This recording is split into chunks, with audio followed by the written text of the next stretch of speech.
जिंदगी तेरी भी अजब परिभाषा है, संवर गई तो जन्नत, नहीं तो सिर्फ तमाशा है। नमस्कार दोस्तों, मैं हूं आपका दोस्त लोकेश साहू और आप देख रहे हैं लोकेश छत्तीसगढ़िया यूट्यूब चैनल।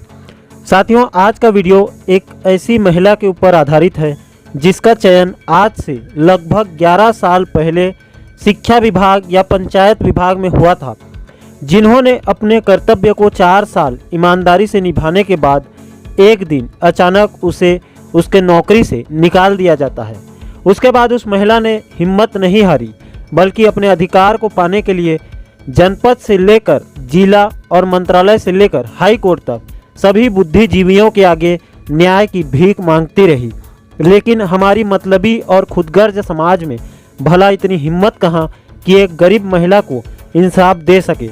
और बीते 7 सालों में 2014 से लेकर 2021 तक अपने अधिकार को पाने के लिए अपना जमीन जायदाद, जिससे उनकी आजीविका चलती थी, सब कुछ बेचकर आज भी खाली हाथ बैठी है।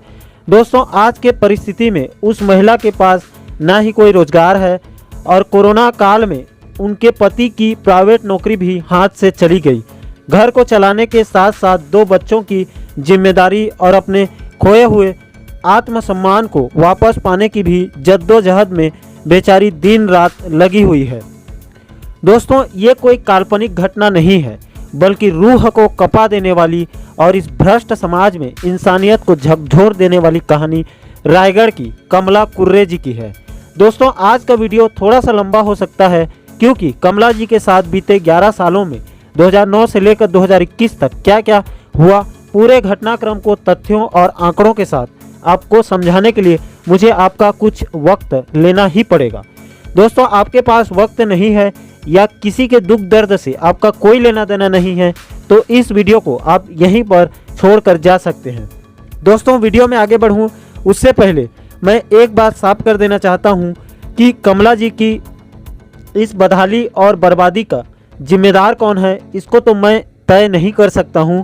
उसको आप लोगों को ही तय करना है और मुझे कमेंट सेक्शन में बताना है, क्योंकि आप जनता हैं और जनता की अदालत से बड़ी अदालत कोई नहीं है।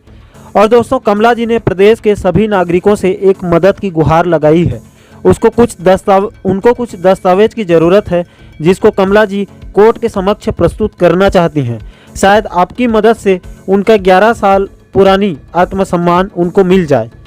तो दोस्तों, आपसे मेरी विनती है कि कमला जी के इस दुख दर्द और संघर्ष से भरे वीडियो को शुरू से लास्ट तक जरूर देखें। तो चलिए साथियों, आपको लेकर चलता हूं कमला कुर्रे जी की संघर्ष की सफ़र में।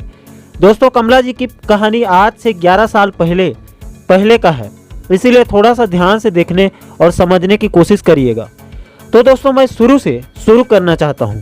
तो साथियों, आप सबसे पहले 2009 के इस विज्ञापन को ध्यान से देखिए। इसके सबसे ऊपर में शिक्षाकर्मी वर्ग 3 की नियुक्ति प्रक्रिया की सूचना, कार्यालय मुख्य कार्यपालन अधिकारी, जनपद पंचायत घरघोड़ा, जिला रायगढ़, छत्तीसगढ़। इसके नीचे आप इसका पत्र क्रमांक देख सकते हैं और इसके ठीक बगल में यहाँ पर दिनांक 19/6/2009 और यहाँ पर लिखा गया है कि कार्यालय कलेक्टर आदिवासी विकास शाखा रायगढ़ छत्तीसगढ़ के पत्र क्रमांक 10083, शिक्षा 02 AP 0910 रायगढ़ दिनांक 11/6/2009 के द्वारा जनपद पंचायत घरघोड़ा क्षेत्र अंतर्गत शिक्षाकर्मी वर्ग 3 की नियुक्ति हेतु 51 पद स्वीकृत किए गए हैं, जिसमें से कला संकाय हेतु 23 पद तथा विज्ञान संकाय हेतु 28 पद स्वीकृत हैं। स्वीकृत पदों का आरक्षण निम्नानुसार है। SC के लिए 12% आरक्षण, ST के लिए 49% आरक्षण, OBC के लिए 14% आरक्षण रहेगा। अब दोस्तों, उसके बाद आप इस कॉलम को देखिए, इसमें पदों को आरक्षण के हिसाब से आवंटन किया गया है। दोस्तों, इस पूरे कॉलम के जो मुख्य बिंदु हैं उसे मैं आपको बताना चाहता हूं। दोस्तों, इसमें आप कला समूह के SC कैटेगरी के कुल कितने पद हैं, तो इसमें तीन पद हैं, जिसमें से एक पद SC महिला और 2 पद SC कैटेगरी के मुक्त के लिए है। और इन्हीं 3 पद के ऊपर पूरा का पूरा वीडियो घूमने वाला है, आप आगे गौर कीजिएगा। अब दोस्तों, इसके ठीक नीचे एक टिप में 4 भर्ती नियम बताए गए हैं, आप इसको भी थोड़ा सा गौर करिएगा, क्योंकि ये 2009 की भर्ती है और 2007 के भर्ती नियम के तहत किया जा रहा है, ना कि 2012 भर्ती नियम या फिर 2019 के भर्ती नियम के तहत नहीं किया जा रहा है। ये भर्ती 2012 और 2019 के भर्ती नियम से बिल्कुल हट कर है, इसलिए इसको गौर से समझने की ज़रूरत है। इसके पहले बिंदु में कहा गया है कि यूआर का मतलब आरक्षित है, एससी का मतलब अनुसूचित जाति, एसटी का मतलब अनुसूचित जनजाति, ओबीसी का मतलब अन्य पिछड़ा वर्ग, क्रीमी लेयर को छोड़कर। दूसरे बिंदु में कहा गया है कि रिक्त पदों की संख्या घट बढ़ सकती है, जिसके लिए जनपद पंचायत का निर्णय अंतिम होगा। उसके बाद तीसरे बिंदु में कहा गया है कि उपरोक्त पदों में प्रचलित आरक्षण नियमों के अनुसार प्रत्येक श्रेणी के महिला, भूतपूर्व सैनिक एवं विकलांग के लिए सम स्तर आरक्षण रहेगा। महिला एवं भूतपूर्व सैनिक के वर्ग के अभ्यर्थी उपलब्ध नहीं होने पर उसी श्रेणी के मुक्त वर्ग के अभ्यर्थियों से चयन किया जाएगा। विकलांग वर्ग के अभ्यर्थी उपलब्ध नहीं होने पर उनके पद अगले भर्ती हेतु अग्रमित किए जाएंगे। उसके बाद चौथे और अंतिम बिंदु पे कहा गया है कि उपरोक्त पदों की नियुक्ति छत्तीसगढ़ पंचायत शिक्षाकर्मी भर्ती तथा सेवा की शर्तें नियम 2007 के तहत व्यावसायिक परीक्षा मंडल मतलब व्यापम द्वारा वर्ष 2008 में जारी प्रावीण्यता सूची की प्रतीक्षा सूची में से की जाएगी। दोस्तों, इन चारों नियमों को भी आप ध्यान में रखना, क्योंकि आगे वीडियो में इसकी भी सबसे ज़्यादा ज़रूरत पड़ेगी। उसके बाद सबसे नीचे में पंचायत एवं शिक्षा संगठक जनपद पंचायत घरघोड़ा का हस्ताक्षर और उसके ठीक बगल में विकासखंड शिक्षा अधिकारी घरघोड़ा का हस्ताक्षर और उसके बगल में मुख्य कार्यपालन अधिकारी जनपद पंचायत घरघोड़ा का हस्ताक्षर आप देख सकते हैं। उसके बाद दोस्तों, इन 51 पदों के लिए अभ्यर्थियों से आवेदन मंगाए गए डाक के माध्यम से, क्योंकि 2009 में प्रायः डाक के माध्यम से ही आवेदन मंगाए जाते थे। उसके बाद व्यापम के द्वारा एक प्रतियोगी परीक्षा का आयोजन किया गया था। उसके बाद व्यापम से रिजल्ट जारी किया गया, जिसमें कमला जी को 40.20 अंक मिला। उसके बाद सभी अभ्यर्थियों को दस्तावेज सत्यापन के लिए बुलाया गया और एक शासकीय सेवा में लगने के पूर्व जो भी प्रक्रियाएं की जाती हैं, वो सभी प्रक्रियाएं पूर्ण होने के पश्चात जनपद पंचायत घरघोड़ा द्वारा अंतिम चयन सूची जारी की गई। हालांकि दोस्तों, ये काफ़ी पुराना दस्तावेज होने के कारण धुंधला हो गया है, फिर भी मैं आपको इसके मुख्य बातों को बताने का प्रयास करूंगा, आप गौर करना। साथियों, ये अंतिम चयन सूची के साथ साथ पद स्थापना सूची भी है और इसका दिनांक देख सकते हैं 30/6/2009 मतलब 30 जून 2009। साथियों, आपको मैं इसके विज्ञापन को पहले ही बता चुका हूँ। कुल 51 पदों पर भर्ती हेतु विज्ञापन जारी हुई थी, जिसमें 23 पद कला और 28 पद विज्ञान समूह के लिए निकाला गया था और इस पद स्थापना सूची में कला समूह से बकायदा 23 पात्र अभ्यर्थियों का ही चयन किया गया। आप इस सूची में 1 से लेकर 8 और इस दूसरे कॉपी में 9 से लेकर 23 नंबर तक चयनित अभ्यर्थियों की पूरी विस्तृत जानकारी देख सकते हैं और इस सूची में कमला कुर्रे जी का भी चयन हुआ है। आप 19 नंबर के कॉलम को देख सकते हैं, कमला कुर्रे, नीचे उनका मोबाइल नंबर और इसके बगल में उनके पत्र व्यवहार का पता है, ग्राम फागुरम, तहसील घरघोड़ा, जिला रायगढ़ और उसके बगल में पदांकित शाला का नाम, मतलब जिस स्कूल में इनका चयन हुआ था, प्राथमिक शाला फागुरम, मतलब कमला जी का चयन अपने ही पंचायत के शासकीय स्कूल में हुआ था। उसके बगल में अ जा क लिखा है, इसका मतलब होता है आदिम जाति कल्याण। उसके बगल में कला विषय और इस आखिरी कॉलम में अनुसूचित जाति महिला कोटा। अब दोस्तों, इसी पद स्थापना सूची के यहाँ पर कुछ महत्वपूर्ण बातें कही गई है, इसके सार को मैं आपको एक लाइन में बता देता हूँ।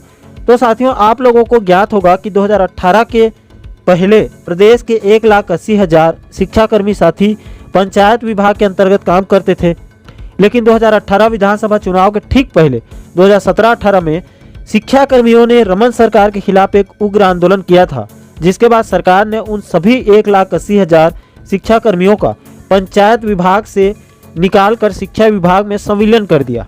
उसके बाद राज्य से शिक्षाकर्मी शब्द ही खत्म हो गया और भविष्य में जब भी शिक्षक भर्ती होगी तो शिक्षक कर्मी ना होकर नियमित शिक्षक ली जाएगी। इसका सबसे बड़ा सबूत वर्तमान के 14,580 शिक्षक भर्ती है। लेकिन दोस्तों ये भर्ती तो 2009 में की गई थी और इसमें 2 साल का परिवीक्षा अवधि का प्रावधान था। 2 साल तक नियोक्ता द्वारा चयनित शिक्षाकर्मी की कार्य प्रणाली को देखा जाता था और 2 साल की परिवीक्षा अवधि पूरी करने के बाद चयनित शिक्षाकर्मियों का पंचायत विभाग में स्थायी कर दिया जाता था और इनके वेतन और भत्तों में भी कुछ वृद्धि होती थी। उसी नियम के आधार पर कमला जी की भी 2 वर्ष की सेवा शर्तें पूरी हो गई। उसके पुष्टि के लिए आप इस आदेश कॉपी को देख सकते हैं और यह कब का आदेश है तो 20/3/2012 के दिन इसको जारी किया गया है और यहाँ पर स्पष्ट रूप से लिखा गया है कि इनकी सेवाएं 2 वर्ष पूर्ण हो चुकी हैं। उनका समिति की अनुशंसा के उपरांत उनके कार्य अवधि सफलतापूर्वक पूर्ण करने एवं उनके कार्य तथा आचरण संतोषजनक पाए जाने तथा जनपद पंचायत के सामान्य प्रशासन स्थायी समिति की बैठक दिनांक 13/1/2012 के पश्चात प्रस्ताव में पारित प्रस्ताव के आधार पर वेतनमान 3800 158 पर उनके नाम के सम्मुख दर्शित तिथि से दिया जाता है। उसके नीचे आप उन सभी शिक्षाकर्मियों के नाम देख सकते हैं। पहले कॉलम में क्रमांक, दूसरे कॉलम में शिक्षाकर्मियों का नाम, तीसरे कॉलम में पदस्थ शाला का नाम और चौथे कॉलम में वर्तमान पद पर कार्यभार ग्रहण तिथि, 5वें कॉलम पर नियमितीकरण की तिथि और 6वें कॉलम पर विशेष है जो कि खाली है। दोस्तों इस सूची में अब हम कमला कुर्रे जी का नाम देखते हैं जो कि मुख्य किरदार हैं। तो उनका नाम इस सूची में 22वें नंबर पर है। मैं आपको कमला कुर्रे जी का विस्तार से बता देता हूं। यहाँ पर उनका 22वें नंबर पर है। यहाँ उनका नाम है कमला कुर्रे। उसके बगल में उनके पदस्थ शाला का नाम प्राथमिक शाला फगुरम। उसके बगल में पदभार ग्रहण तिथि 1/7/2009 और उसके ठीक बगल में नियमितीकरण की तिथि 1/7/2011, मतलब 1/7/2009 से 1/7/2011 तक सेवा देने के कारण कमला कुर्रे जी का भी 2 वर्ष की सेवा शर्तें पूर्ण हो गया। इसीलिए कमला कुर्रे जी का भी पंचायत विभाग में नियमित या स्थायी कर दिया गया। अब दोस्तों आप सोच रहे हैं कि कमला कुर्रे जी का तो समय रहते नियुक्ति भी हो गया और 2 वर्ष सेवा शर्त पूर्ण होने के बाद स्थायी भी हो गया, तो इस वीडियो को बनाने का अर्थ क्या है? दोस्तों ये सिक्के का एक पहलू है। सिक्के का दूसरा पहलू को भी आपको जानना सख्त जरूरी है। दोस्तों इस वीडियो में तो आप लोगों ने कमला कुर्रे जी के सुख के दिन को देख लिए। अब उसके बाद दोस्तों समय और किस्मत ने ऐसी करवट ली कि बेचारी 2014 से 2021 तक 7 साल तक न्याय की भीख मांग रही है।